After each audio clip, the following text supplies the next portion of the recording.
Hi friends, welcome to my channel. ఈరోజు సింపుల్గా టేస్టీగా అదిరిపోయే వెజ్ మోమోస్ అయితే చేసేసుకుందాం రండి. దానికోసం అయితే ఒక కప్పు మైదా తీసుకొని అందులో కొంచెం సాల్ట్ వేసుకొని హాట్ వాటర్ తోటి అయితే ఈ పిండిని అయితే గోధుమ పిండి కలుపుకున్నట్టు కలుపుకొని ఒక 10 నిమిషాలు అయితే పక్కన పెట్టుకొని నాననిద్దాం. పిండిని అయితే కలిపేసుకున్నాము. అందులోకి కొంచెం నెయ్యి వేసేసుకొని కలుపుకొని ఒక 5 నిమిషాలు అయితే 5-10 నిమిషాలు పక్కన పెట్టుకొని అందులో స్టఫ్ కోసం అయితే క్యాప్సికము, క్యారెట్, ఉల్లిపాయ, 2 పచ్చిమిర్చీసు అండ్ క్యాబేజ్ అనేది చిన్న చిన్న పీసెస్కి అయితే కట్ చేసుకోవాలి.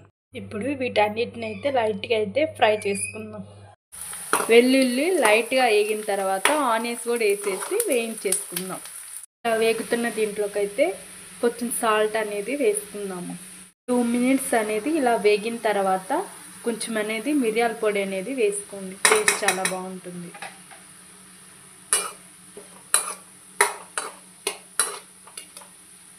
మిరియాల పొడి అయితే వేసుకున్నాం కదండి. ఇంకా వెనిగర్ అయితే వేసుకున్నా. వెనిగర్ అయితే లేదు, దానికి బదులుగా నేను నిమ్మదబ్బ అనేది పిండుకుంటున్నాను. దగ్గర వెనిగర్ అయితే లేదు, దానికి బదులుగా నిమ్మదబ్బ అనేది లైట్గా అనేది పిండుకుంటున్నాను.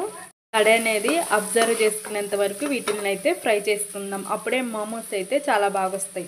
తేమ లేకుండా మనం ఫ్రై చేసేసుకుంటే మన స్టఫింగ్ అనేది రెడీ అయిపోయింది. దీన్ని తీసి మనం పక్కన అయితే పెట్టేసుకుందాం. మనం ముందుగా కలిపి పెట్టుకొని నానబెట్టుకున్న పిండిని అయితే చిన్న చిన్న ఉండలుగా చేసుకుని రౌండ్ షేప్లో చిన్న చిన్న చపాతీలకు అయితే రుద్దుకుందాం.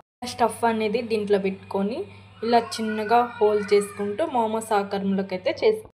స్టఫ్ అనేది ఇలా పెట్టుకొని మనం దీన్ని ఇలా ఒకదాని మీద ఒకటి ఇలా హోల్ చేసేసుకోవాలి.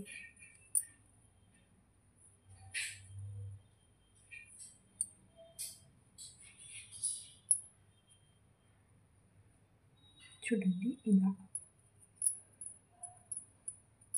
దీన్ని ఇలా తిప్పేసుకుంటే గట్టిగా సరిపోతుంది. స్టఫ్ అనేది పెట్టేసుకొని ఇలా మనం వీటిని హోల్ చేసేసుకొని ఇంక ఇడ్లీ పాత్రలో పెట్టుకొని ఒక 10 నిమిషాలు అయితే ఆవిరిలో ఉడికించుకుంటే ఇంక మన మోమోస్ అనేది రెడీ అయిపోతుంది. పాత్రలోకి ఇలా వాటర్ అయితే యాడ్ చేసేసాను. అవి మరుగుతుండగా వీటిని మనం ముందుగా తయారు చేసి పెట్టుకునే మోమోస్ని ఒక 10 నిమిషాల వరకు వీటి ఆవిరిలో అయితే ఉడికినిద్దాం.